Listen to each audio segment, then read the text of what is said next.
Hello viewers, कक्षा 10वीं की वार्षिक परीक्षा 1 मार्च 2023 से प्रारंभ हो रही है और वार्षिक परीक्षा में प्रत्येक पेपर जो है वह 75 अंक का आपका आने वाला है एग्जाम में। तो 75 अंक का पेपर होगा तो आपको 25 अंक कहाँ से और कैसे मिलेंगे यह भी पता होना चाहिए।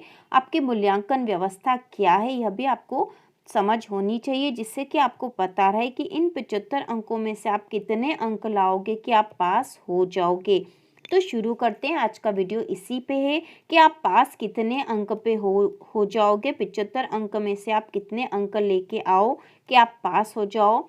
तो यहाँ पर शुरुआत हम करते हैं। तो सबसे पहले हम ये समझ लेंगे कि इस वर्ष 2022-23 की आपकी जो मूल्यांकन व्यवस्था है वह पिछले वर्ष की तुलना में अलग है, परिवर्तित है। और ये मूल्यांकन व्यवस्था किस प्रकार की है तो इसमें बताया गया है सभी विषयों का मूल्यांकन हाई स्कूल, 75 अंक सैद्धांतिक परीक्षा तथा 25 अंक आंतरिक मूल्यांकन प्रायोगिक कार्य के लिए निर्धारित किए गए हैं। तो 75 अंक सैद्धांतिक परीक्षा के मतलब आपका जो वार्षिक परीक्षा का पेपर है वह भी 75 अंक का होगा और 25 अंक जो आपके आंतरिक मूल्यांकन और इसमें प्रैक्टिकल भी शामिल है उसके आधार पर मिलने वाले हैं।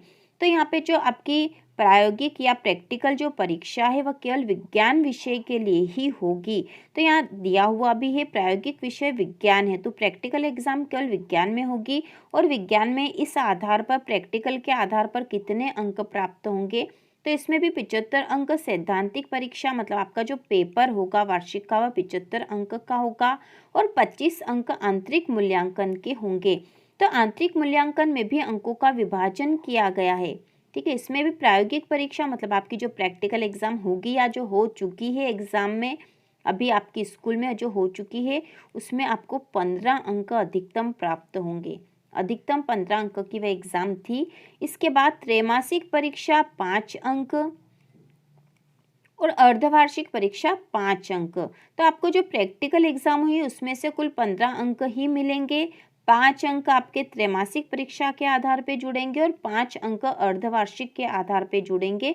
इस प्रकार यह कुल 25 अंक आपकी वार्षिक परीक्षा में जुड़ेंगे और 75 अंक का पेपर होगा। तो 75 और 25 इस तरह से मिलाकर कुल 100 नंबर में से आपको अंक प्राप्त होंगे। ठीक है, तो यहाँ पे जो 75 अंक का आपका वार्षिक पेपर होगा उसमें प्रैक्टिकल एग्जाम के नंबर जुड़ेंगे 15 में से और त्रैमासिक आपने जो एग्जाम दी है उसमें से भी अधिकतम 5 अंक मिलेंगे। ठीक है, अधिकतम उसके पूर्णांक आपको जो प्राप्तांक प्राप्त हुए हैं आपको त्रैमासिक में जितने अंक आए हैं उसके आधार पर अधिकतम 5 अंक में से आपको अंक मिलेंगे आपके नंबर के अनुसार। और उसी प्रकार अर्धवार्षिक में भी 5 अंक में से उसके आधार पर नंबर मिलने वाले हैं। तो यहाँ पे नोट है त्रैमासिक एवं अर्धवार्षिक परीक्षा के विज्ञान विषय के सैद्धांतिक एवं प्रायोगिक परीक्षा के कुल प्राप्त अंक का 5% अर्थात अधिकतम 5 अंक ही आपको त्रैमासिक और वार्षिक के आधार पर मिलने वाले हैं। तो यहाँ पे तो 75 नंबर का जो आपका पेपर होगा उसमें आपके पासिंग नंबर 26 है।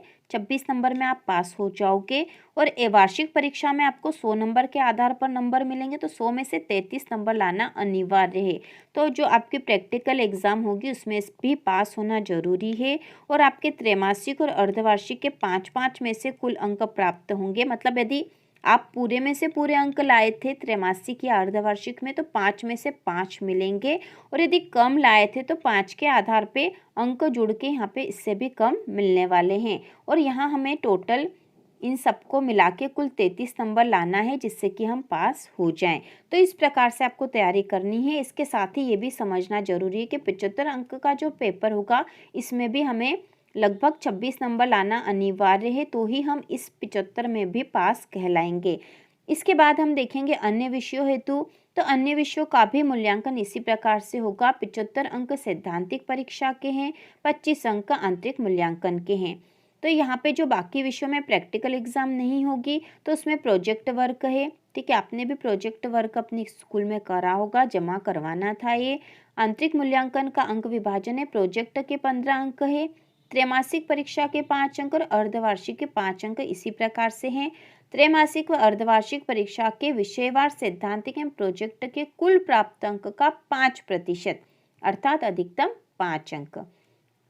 तो कुल जो प्राप्त अंक थे, मतलब आपके त्रैमासिक में भी प्रोजेक्ट के नंबर जुड़ने थे, त्रैमासिक में भी प्रोजेक्ट के नंबर जुड़ने थे, और उसके आधार पे कुल प्राप्त अंक का 5% आपको यहाँ जुड़ेगा। इसके बाद आंतरिक मूल्यांकन हेतु 5/5 अंक परीक्षार्थी द्वारा त्रैमासिक एवं अर्धवार्षिक परीक्षा में अर्जित अंकों के समान अधिभार के आधार पर प्रदान किए जाएंगे, और आंतरिक मूल्यांकन के 5/5 अंक त्रैमासिक और अर्धवार्षिक परीक्षा में विषयवार अर्जित अंकों के आधार पर शाला द्वारा प्रदान किए जाकर मंडल की एक्साई कुल 10 अंकों में से प्रदान करते हुए वर्तमान व्यवस्था अनुसार उपलब्ध कराए जाएंगे। ठीक है, तो इस प्रकार से आपको त्रैमासिक और अर्धवार्षिक के नंबर भी आपकी वार्षिक परीक्षा में जुड़ने वाले हैं। ये परीक्षाएं महत्वपूर्ण थी, और आपका जो कुल मूल्यांकन होगा वो 100 अंकों के आधार पर ही होगा, और इस प्रकार की व्यवस्था हर विषय में रहेगी। तो इस प्रकार हमने देख लिया कि कक्षा 10वीं की वार्षिक परीक्षा का मूल्यांकन किस प्रकार से होगा। तो इसी प्रकार के और वीडियो देखने के लिए, कक्षा 10वीं की संपूर्ण तैयारी के लिए चैनल को सब्सक्राइब कीजिए।